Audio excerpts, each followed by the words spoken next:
Alors ça, c'est une utilisation complètement sous-estimée de l'intelligence artificielle, je trouve. C'est sur la tarification, la clarification des offres, mettre un prix sur de la valeur. C'est quelque chose qui est très difficile quand on est tout seul, quand on ne sait pas forcément comment faire, si on a des doutes.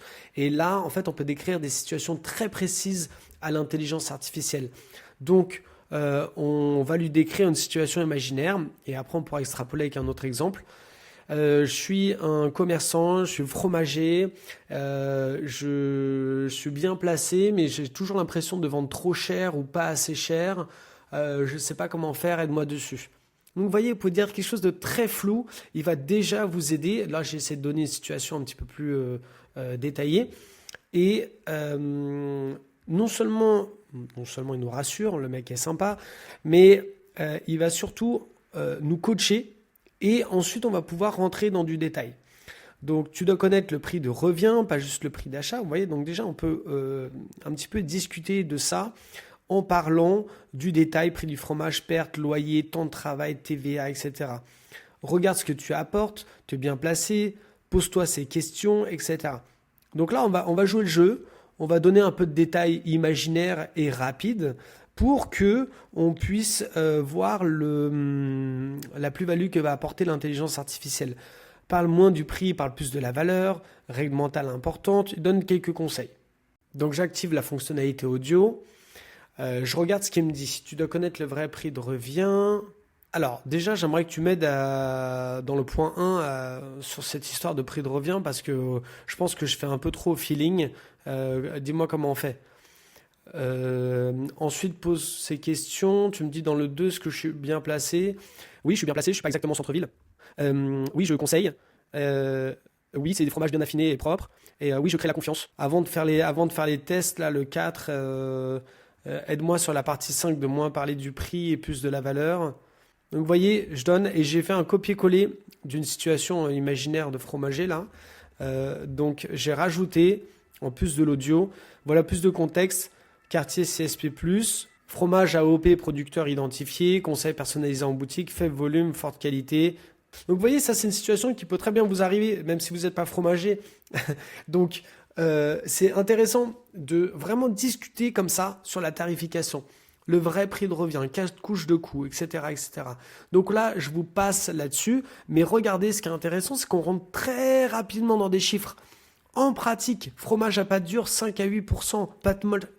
ChatGPT connaît des niveaux de détail incroyables sur tous les business. Il connaît les pourcentages. Peut-être qu'il se trompe un petit peu. Et vous, avec votre œil d'expert, vous allez pouvoir ajuster. Mais très souvent, c'est très proche de la réalité et du terrain. Donc, exemple simple, fromage acheté 18 € le kilo, perd 10%, blablabla, et vous donne des vrais chiffres. Les frais en boutique, invisibles mais réels, additionne sur un mois tout ça. Donc là, on va pas le faire, hein, mais on peut très bien lui dire à voix haute, bah, mon loyer c'est tant, l'électricité c'est tant, etc. Et c'est lui qui le fait pour vous. Il peut même vous créer un tableau que vous pouvez copier-coller ensuite dans un autre outil. Étape 3, ton temps. Oui, le tien. Combien tu veux gagner par mois avant impôt? Vous voyez, c'est pas juste un prix, c'est qu'il va au-delà. Il étudie la valeur, les coûts, les prix planchers, le business model d'une manière générale. Et ça, c'est super intéressant parce qu'ensuite, vous allez pouvoir passer à la pointe de l'iceberg qu'est la vente. Étape 4, TVA. Et ensuite, voilà, là, on rentre vraiment dans la vente. Pourquoi ta valeur t'aide à assumer tes prix? Ce que ton client achète vraiment, c'est pas juste du fromage. Je me trompe pas, on s'occupe de moi, je fais plaisir quand je reçois, etc. Pourquoi c'est un prix sain, côté toi, côté client, parler valeur au client, le parler du prix. Donc à éviter annoncer le prix trop tôt, ça c'est de la vente pure, hein. S'excuser du prix, comparer avec la grande surface, ça c'est ce que tu peux changer énormément de choses dès demain, ils nous disent. Donc comment faire? Phrase concrète. Tu qualifies le besoin, c'est pour quand, pour combien de personnes, tu racontes le pourquoi, celui-là je le travaille depuis 6 semaines, il arrive à maturité, tu crées la projection, c'est incroyable. C'est juste un exemple avec du fromage. Mais vous qui êtes indépendant, entrepreneur, coach, c'est la même chose. Plus vous rentrez dans du détail, plus vous demandez à ChatGPT de vous guider, plus vous essayez de pousser avec des prix concrets, plus ça va être intéressant. Donc là, on va essayer. Bon, après, on arrête avec l'exemple du fromage, hein, mais moi, je trouve ça super intéressant.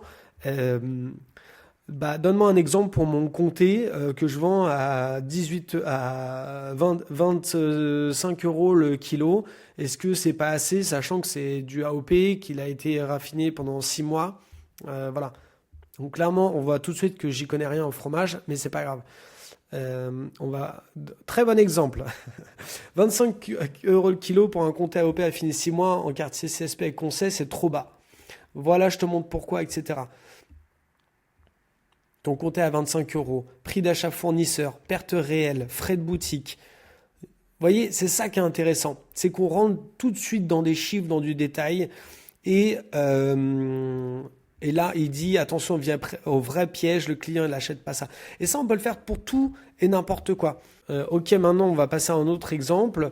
Je suis consultant et quand j'aide d'autres entrepreneurs à faire décoller leur business par une meilleure organisation.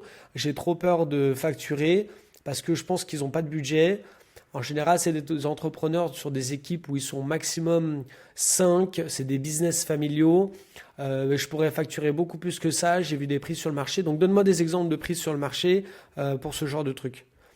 Et encore une fois, c'est un exemple très précis. Mieux vaut lui dire, pose-moi des questions pour affiner tes réponses, mais c'est pour vous donner une idée. Il a rapidement cherché sur le web en plus, ça a été très vite, mais voilà. Dans ton cas de consultant, blablabla, et des prix réels. Tarif usuel par heure, en valeur horaire, les tarifs peuvent monter jusqu'à 300 euros si tu apportes une vraie expertise, etc.